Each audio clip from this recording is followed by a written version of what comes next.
Ahojte, sme Zuzka a Lenka a veríme, že tu môžeme byť jeden pre druhého. Prostredníctvom podcastovej poradne Prítomie vám prinášame porozumenie príbehom druhých ľudí a cez ne potom hlboké porozumenie sebe samým. Dnes budeme rozoberať príbeh ženy, ktorá chce zachrániť vzťah so svojím manželom. Tento podcast vám prinášame v spolupráci s portálom skpodcasty.sk.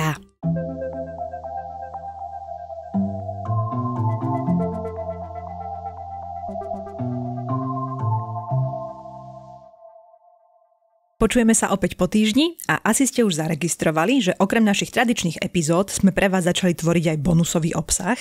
Chceli by sme vás prizvať, aby ste tomu dali šancu, pretože tým dávate šancu aj nám.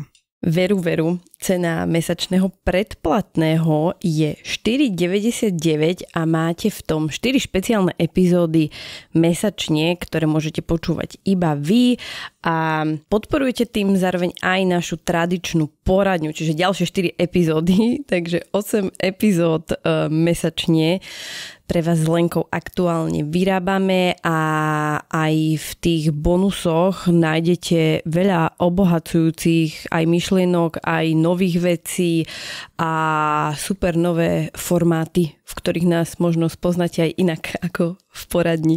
Zatiaľ sme vydali 2 bonusové epizódy, v jednej sme rozoberali také morálne, ale aj praktické aspekty nevery a v druhej sme potom preberali také rôzne aspekty dlhodobej sexuality, rôzne tipy, triky, rady, ale zasa aj príbehy a otázky od ľudí.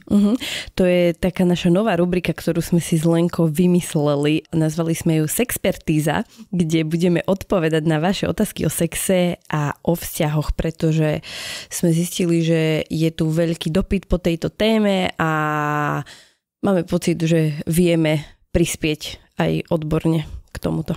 Už nám chodia aj prvé reakcie od našich veľmi milých predplatiteľov. Ďakujeme. Zuzi, prečítaš niečo, čo nám prišlo? Môžem. Akurát dneska po ceste, ako som išla na nahrávanie, tak nám prišlo veľmi milá reakcia a aj s tipmi k tejto téme, lebo sme riešili naposledy sex a vášeň v dlhodobom vzťahu, ako ju znova rozprúdiť. Tak iba prečítam takú kratšiu reakciu od našej predplatiteľky. Ahojte, chcem len reagovať na poslednú bonusovú epizódu o erotike v dlhodobých vzťahoch. U nás s manželom je to veľmi aktuálne, taky ste sa viacerí našli, čo nám toto písali. Nám najviac pomohla pravidelná komunikácia a ešte mi napadlo ako tip pre iné páry vzdelávať sa v tejto oblasti, napríklad cez podcasty, knihy a podobne. A ešte tu máme jedno odporúčanie od tejto našej poslucháčky, konkrétne na párovú aplikáciu, v ktorej každý deň dostanete otázku o svojom vzťahu a môžete si tie odpovede spoločne zdieľať, že je to pekné a motivuje ich to k ďalším rozhovorom. Konkrétne táto apka je Recapling, Reco UPLING, ale že je po nemecky, tak môžete si čeknúť aj vy ostatní, či niečo podobné je aj v angličtine, v slovenčine. Snad niečo nájdete a dajte nám určite vedieť. A ešte jeden tip nám prišiel, že im s manželom napadlo kúpiť si na balkón taký plážový kôš, ktorý by mohol byť ich miestečkom na rozhovory večerné, keď im zaspí dieťa. Veľmi milé. Hej, a také inšpiratívne. A toto presne my aj chceme tu vytvoriť v Prítomí a vždy sa tak tešíme, keď nám napriamo aj napíšete, čo hovoríte na nejakú epizódu, prípadne ak vy máte k tomu nejaké skúsenosti, tipy, odporúčanie, tak nám určite píšte a my ich tu tak občas vyberieme a pozdielame ďalej do sveta. No ale poďme už teda na tú našu dnešnú tému, dnešnú epizódu. Ozvala sa nám Mirka. Áno, a ako to Mirka nazvala? Že mamánek? Manžel mamánek. Nech sa páči, hlasovka od Mirky. Dobrý deň, Lenka a Zuzka. V poslednom čase máme s manželom obdobie plné hádok. Sme 3 roky manželia a zatiaľ nemáme deti. Bývame vo veľkom meste, kde pracujeme, pričom naši rodičia žijú v iných mestách. Môj manžel je najmladší z 3 súrodencov a je veľmi naviazaný na svoju mamu, ktorá má takmer 80 rokov. Jeho súrodenci žijú v blízkosti matky, ale nejavia o ňu záujem. Hlavnou príčinou našich hádok je, že on chce minimálne 2 víkendy v mesiaci tráviť u jeho mamy, ktorá je vzdialená 180 km od nás. Náš spoločný život ide do úzadia a ja mám tak pocit, že som u ňoho na druhom mieste. Tvrdí, že spolu trávime veľa času cez týždeň, avšak z práce chodí domov okolo 19, tak si viete predstaviť, koľko času spolu reálne trávime. Najradšej je, keď idem k jeho mame s ním, ale keď je už toho na mňa veľa a chcem zostať doma, tak mi povie, že on pôjde sám. Nemôžem sa zbaviť pocitu, že odmieta budovať náš rodinný život a radšej ide za svojou mamou. Jeho argumenty sú, že jeho mame sa musíme venovať častejšie, pretože je stará a sama a mojich rodičov netreba až tak často navštevovať, pretože im sa má kto venovať. Rovnako aj Vianoce treba tráviť s ňou.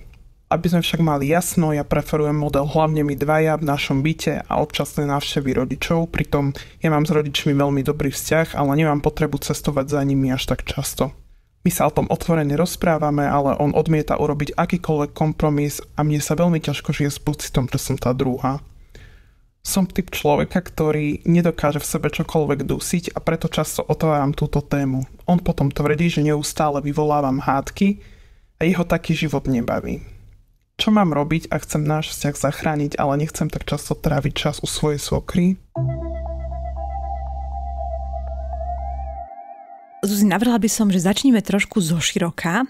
Myslím si, že nám to potom môže pomôcť sa tak konkrétne porozprávať o Mirkinom príbehu a o jej manželovi a o tej svokre. Prvé, čo ma napadá, je vôbec ten názov Mamánek. Čo na to hovoríš? Neprekvapilo ťa to? Vieš čo, ani ma to neprekvapilo a celkom ma aj zaujala tá téma, že opäť niečo také nové a veľmi zaujímavú debatu som mala o tom s mojím mužom, lebo som mu povedala, že akú tému ideme riešiť a on na mňa, že no ale že aké to je, že keď ty máš takýto blízky vzťah s mamou a že nie je to tiež také divné. Ja som mu na to začala argumentovať, no ale že však tých, ako keby, že v úvodzovkách nezdravo naviazaných mužov na matky je viac ako nezdravo naviazaných žien na matky a bla bla bla bla. Ale vlastne som si potom uvedomila, že či to je reálne tak, že sa ťa na to musím popýtať, že toto je možno iba nejaká moja, ja neviem, predstava, vnímanie, ako sa tá téma všeobecne rieši. Mňa to slovíčko upútalo, lebo je trošku také zosmiešňujúce, že som v tom tak hneď zachytila takú trochu stigmu. A napríklad z mojej skúsenosti ja nemám pocit, že isto deti, dospelé deti aj rodičia niekedy majú taký ten príliš tesne naviazaný vzťah. Aj v našej poradni sme riešili minimálne 2 také príbehy a v obidvoch prípadoch to boli mimochodom ženy. Ale zrazu ako keby, keď je to muž, dospelý muž, ktorý má blízky vzťah alebo intenzívny vzťah so svojou mamou, tak zrazu ja mám taký dojem, že je to trošku aj taký spoločenský bilak. Že to by predsa muži nemali špeciálne ku svojim matkám byť. A ja si myslím, že to ide trochu na vlne toho, že od mužov očakávame takú nejakú chladnosť, možno takú menšiu emočnú blízkosť a keď si dovolia emócie, keď si dovolia ukázať, že na niekom im záleží, tak to niekedy tá spoločnosť, a nevedomo, podľa mňa to naozaj nie je vedomé, že to môže aj neprijímať. Tak toto by som také prvé povedala, Mirka, že pozor na to, ako nad tým rozmýšľaš. Ja ti úplne rozumiem, že je to pre teba príliš veľa, že každý druhý víkend byť u tej mamy, dokonca tam sú nejaké telefonáty počas týždňa, ktoré si nám spomínala, že 3-krát do týždňa, treba hodinový, 3/4-hodinový telefonát. Rozumiem, že to je veľa, úplne som na tvojej strane a veľmi by som bola rada, aby ste mali viacej času ako pár. A dúfam, že ti v tom pomôžeme v tej dnešnej epizóde aspoň kúsoček, ale na toto si dávaj pozor, aby tam nebolo takéto zosmiešnenie toho, čo ten tvoj muž k tej mame cíti a ako sa ku nej správa. Pretože skúsme si predstaviť jeho situáciu. Ty si nám napísala, že máte obidvaja okolo 35 rokov a ste spolu 3 roky. To je vlastne taká fáza v živote každého páru. Vy už ste sa zaviazali jeden druhému, už je jasné, že budete spolu dlhodobo a teraz si musíte nejako vysporadovávať ten svoj vzťah k okolitému svetu. To znamená, že k rodine širšej, k mame, otcom, k súrodencom a to je jedna vec, že tie vzťahy s tými rodinami, ale aj rôzne pravidlá vášho vzťahu, ako vy dvaja fungujete. A to, keď ste spolu 3 roky, tak vy to ešte naozaj stále formujete, to ste ešte relatívne na začiatku. A v tomto bode všetky páry majú v niečom konflikt, na niečom sa nezhodnú. Niekto sa nezhodne na tom, ako často sa má chodiť s kamarátmi von, niekto sa nezhodne na tom, že kto má doma upratovať, niekto sa nezhodne na tom, že koľko sa šetrí a koľko sa míňa. A toto je ten váš boľavý bod. Ako veľa času trávime s mamou, svokrou, ktorá má 80 rokov a žije sama. A ty si mi povedala jednu zaujímavú vec ešte pred našim nahrávaním a to, že táto téma môže byť a často aj je oveľa citlivejšia a intimnejšia, ako sa baviť o sexe trebárs. Áno, práve preto, že je to také hrozne osobné, že už len to slovíčko, že si závislí na mame, alebo mamin miláčik, maznáčik, že je v tom také zhodenie toho človeka a tej dilemy alebo tej situácii, v akej on je. Tento Mirkin manžel, a to zasa vieme z tej korešpondencie, čo spolu máme, je najmladší syn, vyrastal relatívne sám, lebo jeho starší súrodenci sú o mnoho starší. Takže on vyrastal de facto ako jedináček s mamou, nemali otca a Mirka tam spomína v nejakom bode, že až do 17 rokov z rôznych dôvodov ten chlapec spával v jednej izbe, zdieľal izbu, spálňu s tou svojou mamou. Čiže už tu vidíme, že tá trajektória životná Mirkinho manžela ho tak pripravovala na to, aby on k tej mame bol pevnejšie pripútaný. Že tam nebol otec, keď sú dvaja partneri, keď je otec aj s mamou, tak to dieťa je menej pozornosti venované jemu. Automaticky rodičia sa zamestnávajú jeden druhým, rozprávajú sa spolu, dieťa má slobodu. Mm-hmm. Ale keď vyrastá syn s mamou alebo dcéra s mamou, to je úplne jedno, tak ten vzťah dostáva strašne zábrať. A deti sú pod takým celým drobnohľadom. No a tento Mirkin manžel navyše je najmladší súrodenec a tí starší súrodenci sa s tou mamou nestretávajú, ako nám Mirka píše.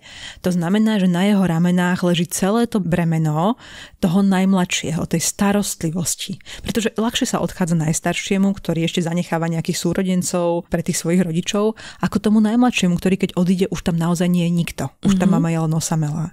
To je zaujímavé, to som si vôbec neuvedomila. Tak v tomto by som chcela trošku tak sprostredkovať také porozumenie tej ťažkej situácii toho Mirkinho manžela, ktorý musí byť veľmi s tou mamou spätý a myslím si, že tam budú zohrávať veľkú rolu aj také pocity viny voči mame, pretože znova Mirka nám na nejakých iných miestach píše, že mama je dominantná, že je voči nemu kritická, že staršieho brata, ktorý sa s ňou nestretáva, označuje za zlého, že sa na ňu vykašľal. Čiže ten Mirkin manžel veľmi dobre vie, čo by ho čakalo, keby sa od tej mamy vzdialil. Že tam naozaj prichádza nejaké odsúdenie, trest. A tie pocity viny môžu byť obrovské, keď on je na ňu veľmi vyladený, lebo s ňou vyrastal v takomto úzkom spätí. No toto mňa práve prekvapilo, keď nám písala, že ten ich vzťah nie je o nejakom takom tom hrkútaní, že synačik s mamičkou, ale že práve často, keď tam prídu, tak ho začne kritizovať a vôbec nie je prívetivá voči nemu a on to berie ako takú povinnosť tam ísť, že to ako keby nie je takéto jeho Ježiš, idem za mamou, teším sa, o čo asi žije. Vieš, že presne nad týmto som ja uvažovala, že keď máš takého rodiča autoritatívneho, tak nestáva sa to, že sa na neho ešte viac upne to dieťa? Môže sa to stať, to môže byť jedna z ciest. Niekedy to dieťa sa o to viacej vymedzuje voči tomu rodičovi a niekedy sa k nemu viacej pripúta. O mnoho viacej sa naučí vnímať jeho vôľu, nevôľu, naučí sa predvídať a robiť veci tak, aby bol ten rodič spokojný, aby neprišiel hnev alebo odsúdenie. Takže pre neho asi zložité si tie hranice vymedziť voči tej mame. Áno, on sa vlastne dostáva do takého konfliktu loyalty, pretože je medzi, nazvem to, dvoma ženami, ktoré si na ňo robia možno nárok a on sám je medzi dvoma ženami a obidve z nich pre neho sú pravdepodobne dôležité a cíti často pravdepodobne, že si musí vybrať, že nikdy nebudú spokojné obe. A toto je presne to, čo by som aj chcela poradiť Mirke, že ak sa ti, Mirka, dá, skús to nevnímať ako kto z koho. Že ty aj tak vravíš, že sa cítiš na druhej kolaji, alebo že chodí za to mamou na tvoj úkor. Ja viem, že to k tomu zvádza a že to tak vyzerá, ale skús nad tým rozmýšľať trošku iným spôsobom. Že nerob z toho takýto súboj medzi tebou a tou svokrou, lebo potom je to de facto neriešiteľná situácia. Ty aj keď vyhráš, ja neviem, že by si toho manžela nejako viac na ňo pritlačila a zostal by doma, tak vlastne prehráš, lebo sa na teba bude hnevať. No ale ja by som sa tu, ako veď sme aj v úvode hovorili, že ju chápeme, ale že ešte viacej sa ich chcela zastať a ešte viacej ako keby poukázať na to, a veď to si potom môžeme aj rozobrať, ako keby, či sa vôbec dá hovoriť o nejakom zdravom vzťahu s tým rodičom, ale že to je naozaj z môjho pohľadu akože taký extrémik, že ja si neviem úplne predstaviť a úplne rozumiem, že ako sa ona cíti v tomto. Napríklad aj písala, že keď sa rozprávali o plánovaní dieťaťa, tak prvá vec, ktorá mu napadla, bola, že budú musieť kúpiť postielku aj k jeho mame a že to, ako by zariadili ich byt, že ani nespomenul. Alebo keď sa rozprávali o Vianociach, tak povedal, že ich byt nie je taký vianočný a že byt jeho mami je vianočný. Že to sú takéto situácie, ktoré musí byť akože extrémne ťažké navigovať. Áno, ja som tým nechcela nejako legitimizovať, že tak by to malo byť, alebo povedať, že to predsa nie je problém, povznieť sa na to vôbec nie. Len som chcela ukázať, že ako to je ťažké pre Mirku, ale aj pre jej manžela. A o to viacej treba k tomu pristupovať ako k niečomu veľmi chúlostivému, senzitívnemu. Preto vlastne sme sa bavili o tom, že je to dokonca chúlostivejšie možno ako baviť sa o sexe. Lebo tu stačí trošku nejaké zosmiešnenie, tlak, hádka a vlastne poškodzuje to vzťah, že to vyvolá veľmi silný protitlak. Proste by som nechcela, aby Mirka išla proti tej vzťahovej väzbe, ktorá sa tam vybudovala. Aj keď možno je to, môžem povedať, že je to nejaké nadmerné pripútanie alebo akokoľvek by sme to nejako zaramcovali. Že ten súcit aj s tým manželom, ktorý je ešte umocnený vlastne inak tá jeho povinnosť v úvodzovkách aj tým, že jeho súrodenci nie sú že vôbec prítomní. Čiže vlastne on, keď obmedzí ten kontakt, tak vlastne nemá ako keby takú tú náhradu v úvodzovkách tá mama. Áno, tá 80-ročná mama zostane naozaj úplne sama a on zrejme je tak vyladený, že on vie, čo by to pre ňu znamenalo a nechce to robiť. A ešte je tu jeden taký dôležitý kúsok do skladačky, do tej mozaiky toho, ako to vyzerá. Mirka hovorí o tej svokre, že tá svokra viacejkrát povedala synovi, že každý poriadny muž sedí doma pri svojej žene. A že vždy je rada, keď tam prídu aj obidvaja, keď tam príde aj Mirka. Nie je ku mne zlá, vraví Mirka, aj si celkom rozumieme. A hovorí Mirka aj o tom, že s manželom sa ľúbia, že má hrozne veľa pozitívnych vlastností. Tak len to chcem tak doplniť, že vyzerá, že tam nikto nie je nejaký zlomyselný, že je niekto, kto by úmyselne rozoštvával, alebo že by jednoznačne ten muž bol nejaký negatívny, že sa zle správa k Mirke a že ju nezohľadňuje. Že vyzerá, že tá ich situácia sa fakt veľmi tak izolovane týka tejto konkrétnej oblasti ich života, toho rozdelenia času.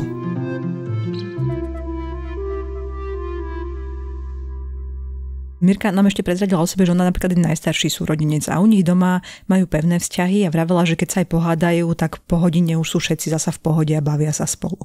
Že to je úplne iná vzťahová realita, iná skúsenosť, že Mirka sa omnoho ľahšie vymedzuje vo vzťahoch a robia sa hranice, pretože ona vie, že ten vzťah to vydrží.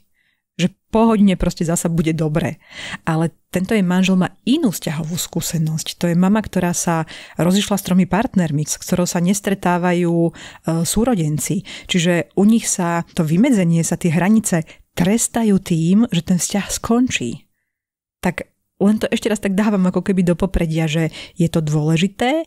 Treba, aby Mirka sa usilovala o to, čo v tom vzťahu potrebuje a to je viacej blízkosti a partnerského života, ale treba na to ísť, by som povedala, že veľmi jemne, veľmi opatrne, aj keď vytrvalo. Veď si dajme aj na záver nejaké tipy, ale ešte ma len zaujímavá tá odpoveď na otázku, že či sa dá nejako definovať taký ten zdravý vzťah dospelého človeka s rodičmi, či tam je vôbec nejaké všeobecné pravidlá alebo niečo, čo je že toto je OK a toto nie je OK, alebo je to individuálne? No, dá sa z rôznych strán na to pozrieť, ale z tohto nášho príbehu, keď sme sa na to pozreli, tak nie je až taký podstatný, že frekvencia stretávania alebo telefonovania to číslo, ale to, že či to dospelé dieťa, v tomto prípade Mirkin manžel, že či cíti, že môže mať primárny vzťah s niekým iným ako s mamou, a či môže mať primárny vzťah aj sám ku sebe. Čiže nie len, že či on je lojálny Mirke, ale aj, že či dokáže on vôbec byť lojálny sám sebe, čo on chce, čo jeho baví. Lebo zatiaľ sa bavíme len o tom, že čo chce jeho mama a ako by to chcela Mirka, ale vlastne nevieme, a to by bolo aj dôležité, aby Mirka zistila, že ako to chce on sám, ale za seba. To znamená, že ako by on tam chcel tráviť víkendy, ako by on chcel, aby tie telefonáty prebiehali alebo neprebiehali, ale za seba. Nie kvôli mame, aby sa ona lepšie cítila, ale kvôli sebe. Kedy on má chuť s ňou hovoriť a koľko času on má chuť s ňou tráviť a akým spôsobom. S ňou, ale aj s Mirkou. No, Je to komplikovaná situácia, lebo ona aj vraví, že tú tému otvára často, ale že sa jej nedostáva ako keby nejakého porozumenia toho prežívania, aspoň tak som to navnímala. Ona vlastne aj povedala, že nedokáže v sebe čokoľvek dusiť a preto často tú tému otvára, ale jej manžel jej vraví, že neustále vyvoláva hádky a jeho taký život nebaví, že vlastne sa cyklia v nejakom začarovanom kruhu. Áno. Teraz si znova niečo tipnem a možno to nesedí na Mirku a jej manžela, ale to, čo si ja predstavím, taký typický vzorec by som to nazvala, že Mirkin manžel operuje v tom vzťahu s mamou z pocitu viny a z pocitu povinnosti. A to je nepríjemný pocit. Čiže on radšej, aby to nemusel cítiť, tú vinu, tak radšej spraví to, čo vie, že mame vyhovie. A tým tú vinu redukuje. Lenže zrazu je vedľa neho Mirka, ktorá tiež v ňom vyvoláva pocity viny tým, že ona je nespokojná, ona by niečo viacej chcela. A to on tiež nechce. Takže on dostáva sa tým, že ona otvorí tú tému, tak jeho to podráždi, jeho to hnevá, lebo on nevie tú situáciu pravdepodobne riešiť. Pre ňoho je to svojím spôsobom neriešiteľné, lebo hoci ako sa rozhodne, tak jedna z nich sa bude hnevať. Takže vlastne je také logické, že on by chcel, aby to neotvárala, aby ho vlastne do tej situácie nestavala, aby na to nemusel myslieť, aby to nemusel riešiť. To je taký vlastne vyhýbavý spôsob riešenia. A ešte navyše viem si predstaviť, že môže byť ťažké v tom celom nájsť samého seba. Že možno na to ani poriadne nemá čas, alebo na to nemá dostatočný tréning, že čo by vlastne chcel on. No hlavne to musí byť extrémne. Teraz sa nad tým zamýšľam, že ona nám vlastne hovorila, že chodí z práce o 6 alebo o 7 a zároveň má 4-krát v týždeň tie telefonáty s mamou, takmer hodinové. Mhm. Ale aj Mirka, hej, že ona, tá mamina, toto on tak doplním na obrázok, že tá jeho mama ich má obidvoch rada, správa sa voči Mirke pekne, aj s ňou telefonuje a to Mirka s ňou má 3/4 hodinové telefonáty počas týždňa a Mirka nám píše, že jej nevie zložiť, že to vlastne nevie ukončiť. A tak. Čiže ono to je ešte kúsok komplikovanejšie, že to nie je len, že si teda hrkúta Mirkin manžel so svojou mamou, ale že vlastne sa to týka toho, že aj Mirka s tou maminou rozpráva a tiež je nejako pre ňu ťažké jej to ukončiť alebo vzdorovať. To by bolo zaujímavé prečo. Celkovo je asi ťažké 80-ročnému osamelému človeku zložiť telefón, že to je taká ťažká situácia. Počuje, Leni, je toto nejaká téma, ktorú by mohla, ale to úplne si teraz tak ťahám z klobúka, otvoriť aj ona s ňou, že tým pádom, že nemajú medzi sebou rozbroj, vieš, že to by bolo komplikovanejšie, keby sa neznášali, ale že či si myslí, že je to OK, alebo skôr vôbec to s ňou nejako neriešiť a snažiť sa iba v tom vzťahu s manželom tú tému otvárať. Zatiaľ z toho, čo vieme, tak zatiaľ by som to riešila s manželom a čakala, že ten manžel si v tom nájde nejakú rovnováhu. Že asi by som ho v tom nepreskakovala. Lebo vnímam to tak, že naozaj naťahuje on. Ale mu treba umožniť ten priestor, aby mohol ten ťah urobiť. A keď je to s nejakým zosmiešňovaním, s kritikou alebo s nátlakom, alebo s takým tým vyber si, tak vtedy majú tí ľudia tendenciu sa z toho uhnúť.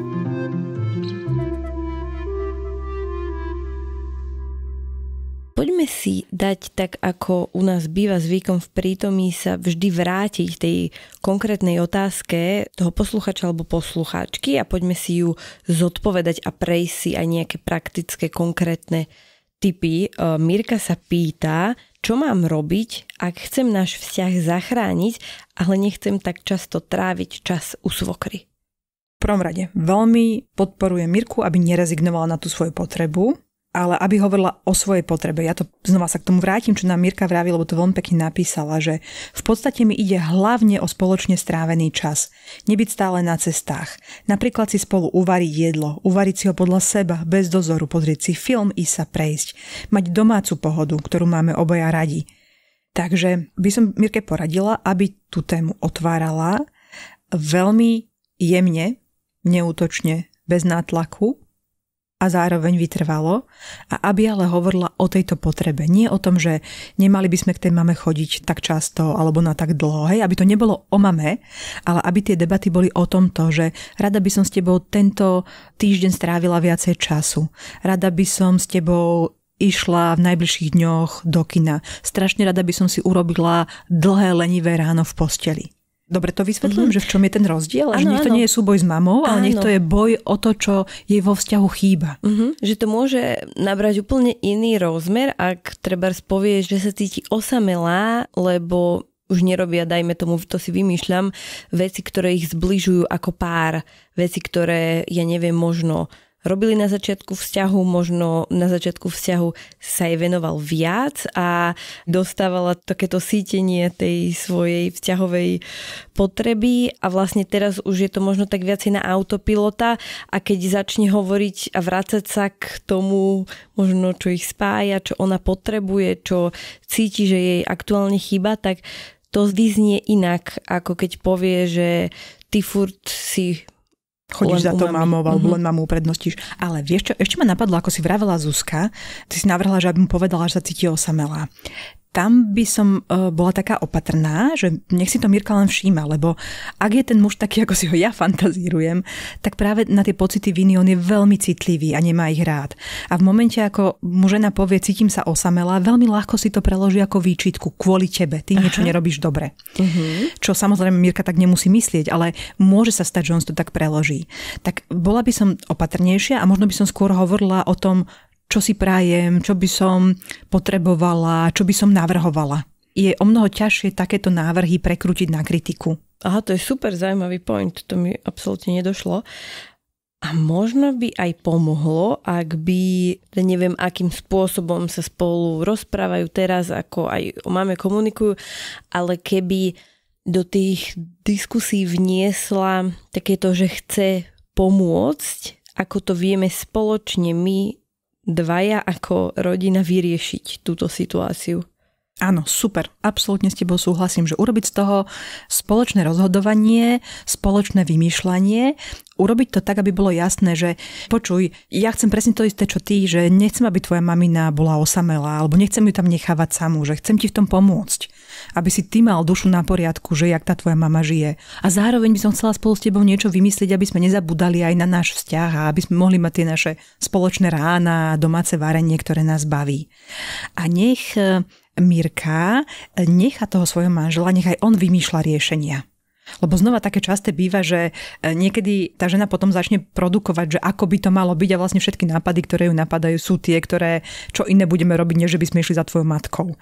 Ale nechá aj ona jeho, nech s niečím príde a nech sa nehnevá, keď vymyslí také riešenie, ktoré neobsahuje to, že budem chodiť menej za mamou. Hej, že on môže vymyslieť niečo úplne iné. On môže povedať, že ja neviem, tak si miňme dovolenku na to, že budeme sa vyvalovať iba doma. Hej, a možno ju to v kutiku duše nahnevá, že aha, tak on radšej si ubere z dovolenky, ako by ubral z toho času s mamou. Nech to nechá tak.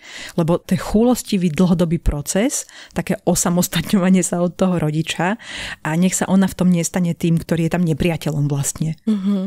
A úplne by som povzbudila Mirku, aby spolu s manželom hľadala aj také akože tvorivé riešenia, také úplne iné, že teraz ja si vymyslím, ale asi im to nesadne úplne presne, ale možno. Nech si napríklad, keď za tou mamou idú na ten víkend, nech si z toho robia road trip. To je 200 kilometrov, im môže tých 200 kilometrov trvať aj 3/4 dňa. Môžu sa zastaviť na 3 pekných miestach, na 3 rôzne kávy, alebo na perfektný obed, alebo sa môžu cestou staviť v nejakej galérii, alebo urobiť si niekde minituristiku, že vlastne to nie je kto z koho, ale že ako to mať obidve. Alebo treba si povedať, že dobre, tak akože pôjdeme k tej mame na víkend, ale treba ten pondelok nasledujúce ráno bude náš večer a bude naše ráno a do práce sa pôjde až o mnoho neskôr.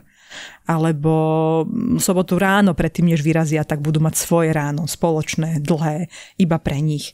Takýto typ riešení, že aby to nebolo úplne na úkor, ale aby to skôr bola kombinácia, aby ten manžel mohol zažiť, že môže mať obidve.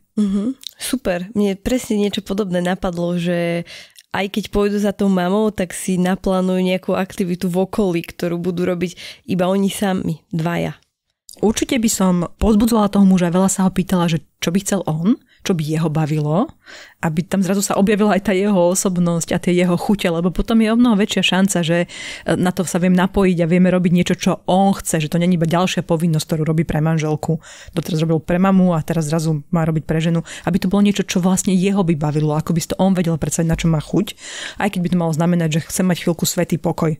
A proste budú len potichu niekde sedieť a každý si bude niečo svoje čítať. Takisto by som odporučila Mirke, ak by toto všetko nefungovalo, aby išli na párovú terapiu, lebo niekedy v takýchto situáciách tam môže byť veľmi veľa takých ako nie celkom uvedomovaných a nie celkom ako reakcií, ktoré má jeden alebo druhý pod kontrolou. A fakt si myslím, že tá párová terapeutka alebo terapeut im môže trošku v tom pomôcť, aby sa z toho zaseknutia tak nejako uvoľnili. A ešte ma napadla jedna taká drobná vec, že ja by som asi na Mirkinom mieste nerobila tie dlhé telefonáty počas týždňa, lebo to si myslím, že už je také, že over the top pre ňu. Že by som skúšala ten telefonát o mnoho skôr ukončiť. Aj možno tak úplne priamo, že vieš čo, už teraz potrebujem končiť, alebo vieš čo, idem robiť niečo iné, alebo úplne, že nemusí to byť nejaká super mega dôvod vyšpekulovaný, že prečo, len to proste oznámiť, že už budem končiť teraz. Každopádne držíme veľmi, veľmi palce a určite nám napíš, ako sa ti to počúvalo, či to bolo pre teba užitočné a chceme vyzvať opäť aj poslucháčov ostatných, poslucháčky, ak k tomu majú nejaké poznámky, nápady, tipy, triky, odporúčania alebo chcú len vyzdieľať tiež svoju skúsenosť, možno tiež niečo podobné žijú, tak budeme veľmi radi s Lenkou. Áno, a ja som si na 100% istá, že mnohí z nás toto poznajú, možno trošku z iných uhlov alebo v inej verzii, alebo sú tam iné detaily, tak budem veľmi rada, keď pozdieľate, stačí úplne krátko, ale keď nám len pozdieľate, že ako to poznáte vy a poprípade, jak sa vám s tým podarilo pohnúť, alebo či sa to v čase nejako zmenilo. Lebo to je tiež dôležité, že zatiaľ sú spolu len 3 roky. Aké to je o 10, o 15, o 20 rokov pre vás, čo ste spolu dlhšie?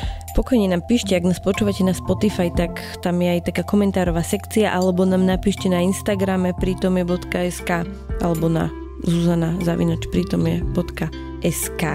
No a počujeme sa s našimi predplatiteľmi už vo štvrtok opäť s ďalšou Q&A, otázky a odpovede a pokračujem v našej poradni v sexpertíze. Máte sa na čo tešiť. A pozývam vás všetkých, aby ste stali predplatiteľmi, aby ste patrili do tej našej komunity. Nám to veľmi pomáha, aj finančne, ale zároveň nás to podporuje v tom, aby sme pokračovali ďalej. Dáva nám to aj odvahu, aj motiváciu a tak vás radi privítame.